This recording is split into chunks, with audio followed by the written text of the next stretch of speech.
नंदिता पर भूत चढ़ा है, नहीं साड़ी यूनिवर्सिटी जाएगी, शकुन कहती है। और ई बिटिवा घर कैसे जई है का लहंगा जंपर में।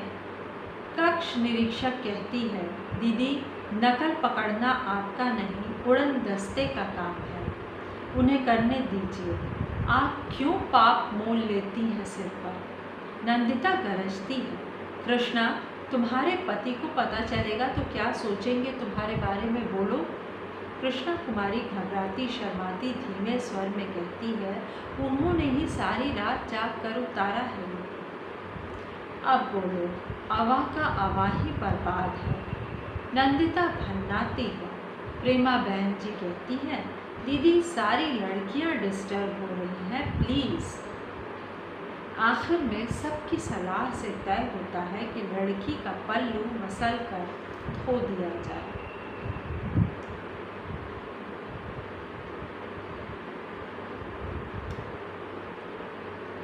अपने ही हाथों अपराध के चिन्ह मिटाने पड़ते हैं नंदिता को। तभी पायल बहन जी की कर्कश आवाज़ हॉल को हिला देती है। वे निर्जला प्रजापति की साड़ी उठाकर चिल्ला रही हैं, क्या है यह सब देख रही है बड़ी दीदी, पूरे पेटीकोट में गैस पेपर की झालर लटका रखी है। निर्जला का बदरंग पेटीकोट नुमाइश की चीज़ बन गया है। उस पर सेफ्टी पिन से इतने गैस पेपर के पृष्ठ लटके हैं कि नकल के लिए काफ़ी अक्ल और अनुमान की ज़रूरत पड़े। निर्जला में दोनों ही नहीं है। लड़की ने अभी कॉपी पर लिखना आरंभ भी नहीं किया है। कुछ टीचरें छापामार की तरह घूम घूम कर नकल के अपराधी पकड़ रही हैं। कमरा नंबर 3 में दीपमाला दीक्षित इतनी सड़ी गर्मी में सिंथेटिक सलवार सूट के साथ जूते मोजे पहन कर आई है। मोजे जूते पोशाक के साथ बिल्कुल नहीं फब रहे। करुणा बहन जी को शक है कि जूतों में नकल की सामग्री है। उन्होंने पहले दीपमाला की कमर कंधे टटोले, फिर डपट कर बोली, जूते उतारो। लड़की ने लिखते लिखते कहा, मिस डिस्टर्ब मत कीजिए, लिखने दीजिए। करुणा चीखी, जूते उतारो, मैंने कहा ना। दीपमाला ने पैर आगे कर दिए, आप खुद उतार लीजिए। करुणा जूते छुए तो कैसे। नीचे से शकुन को बुलाया गया। शकुन ने जूते छूने से इनकार कर दिया। कोनो मोची पठाल है, हम इतनी बखत नहा कर पूजा करी था। करुणा ने एक बार फिर लड़की से जूते उतारने को कहा। लड़की ने हिमाकत से कहा, आपको जो उतरवाना है उतरवा लीजिए, पर लिखने दीजिए। अभी 2 सवाल करने हैं, सिर्फ आधा घंटा बाकी है। भुनभुनाते हुए करुणा बहन जी ने स्वयं उसके जूते मोजे उतारे। उनमें कुछ नहीं निकला बदबू के सिवाय। वैसे तो परीक्षा काल में शिक्षकों को छुट्टी नहीं दी जाती। कभी ऐसी अनिवार्यता पड़ जाती है कि शिक्षक घर बैठ जाते हैं। बुखार, पैर में मोच, बच्चे की बीमारी और सास की मरणासन्नता ऐसे टकसाली कारण हैं जिन पर नंदिता का नियंत्रण काम नहीं करता। जिस दिन ज़्यादा शिक्षिकाएं अनुपस्थित जाएं, उस दिन पुरुष निरीक्षक रखने पड़ते हैं। ये निरीक्षक चक्कर तो पूरे 3 घंटे लगाते हैं, पर छात्राओं के प्रति इनमें सहज सहिष्णुता रहती है। नंदिता के पास शिक्षित बेरोजगारों, शोध छात्रों और अवकाश प्राप्त शिक्षकों की एक लंबी सूची है, जिसमें से वह छांट कर निरीक्षक बुलाती है। पंकज श्रीवास्तव को इस कॉलेज में अक्सर बुलाया जाता है। एक तो वह बड़े बाबू का रिश्तेदार है, दूसरे लड़कियों पर ख़ास मेहरबान भी नहीं रहता। एक दिन वह एक छात्रा लल्ली कुशवाहा से भिड़ गया। लल्ली प्रश्न पत्र के नीचे गैस पेपर रख उसमें से सीधे उत्तर टीप रही थी। पहले एक बार पंकज ने उसे मना किया, वह और भी दिलेरी से कागज़ सामने रखकर नकल करने लगी। अब पंकज ने गैस पेपर का पृष्ठ और लल्ली की कॉपी दोनों एक झपट्टे में उठाए। वह जरा आगे बढ़ी कि पीछे से उसकी बाँह खींच लल्ली ने अपनी कॉपी वापस लेने की कोशिश की।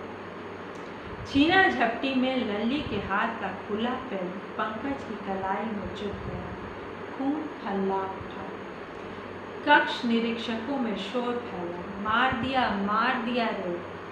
खबर लगते ही काली माई की तरह बड़ी बहन जी प्रकट हुई। लड़की की रिपोर्ट लिखी गई, उसे दूसरी कॉपी दी गई। लल्ली शोर मचाती रही, मेरा टाइम खराब कर रही है, मैं आयोग तक जाऊंगी, मैं कॉलेज में ताला डलवा दूंगी। बड़ी बहन जी भी एक घाघ है, जानती हैं कि वह पिछड़ी जाति की छात्रा है, इस पर कोई भी कार्रवाई सीधे उत्पीड़न का केस बन जाएगी। वे दूसरी कॉपी देती हैं, पंकज से हस्ताक्षर करवाती हैं, बस उस पर द्वितीय कॉपी नहीं लिखती। अपने लिए वे एक छिद्र खुला रखती हैं। परीक्षा खत्म होने के बाद बाकी काम बहुत जल्द निपटता है। बंडल बनने के बाद सील बंद किया गया, अलमारी में रखा। अगले दिन की कॉपियों की गड्डियाँ बनवाई, खिड़कियाँ, बिजलियाँ और पंखे बंद किए गए, ताले जड़े गए, खींच कर उनका पक्कापन जांचा गया और सब खुर्र हो गए। नंदिता भी जल्दी घर की। लो, अभी घर पर ठीक से चाय भी खत्म नहीं की थी नंदिता ने कि दरवाजे की घंटी किरकिरा उठी। चिढ़ गई नंदिता। घर लौटकर उसे आगंतुक अतिथि सब नागवार लगते। देखा दरवाजे पर पंकज श्रीवास्तव और उनके साथ एक चिंतित वृद्ध, उसका पिता। क्या बात हुई?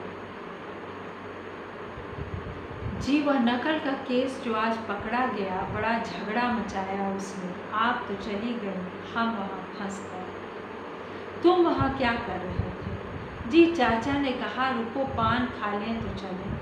बस पान की दुकान पर खड़े थे कि उस लड़की के भाई आकर गलियाने लगे, हमें धक्का दिए, बस नाली में गिरते गिरते बचे।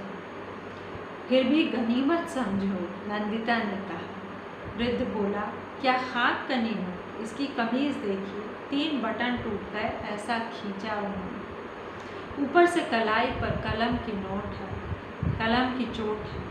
कहते थे हम सराय आकल के हैं, 3 रोज़ में तुझे मरवा दूँगी। तो दोस्तों, ये है ममता कालिया का अद्भुत उपन्यास अंधेरे का ताला। और मैं बहुत छोटा सा अंश पाठ करके यहाँ एक सच्ची घटना ये सुनाना चाहती हूँ कि मेरी माँ प्राध्यापिका थी बिहार विश्वविद्यालय में। और एक बार ऐसे ही किसी छात्रा को जब उन्होंने पकड़ा तो उन्हें भी धमकी दी गई थी कि आप ऐसा कर रही हैं, आपके बाल बच्चों को हम देखें। तो मैं तो नकल करती हुई नहीं पकड़ी गई कि मतलब मुझे यूनिवर्सिटी पॉलिटिक्स और एकेडमिक पॉलिटिक्स में ऐसा घसीटा गया, देश से लेकर विदेश तक। लेकिन मैं कभी ज़रूर लौटूंगी अकादमिया में, एकेडमिया में। उसका अनुवाद मैं हमेशा गलत करती हूँ। बहरहाल अद्भुत उपन्यास है और बहुत आनंदित, प्रेरित और सोचने को बाध्य करता हुआ। मेरा पाठ सुनने के लिए धन्यवाद।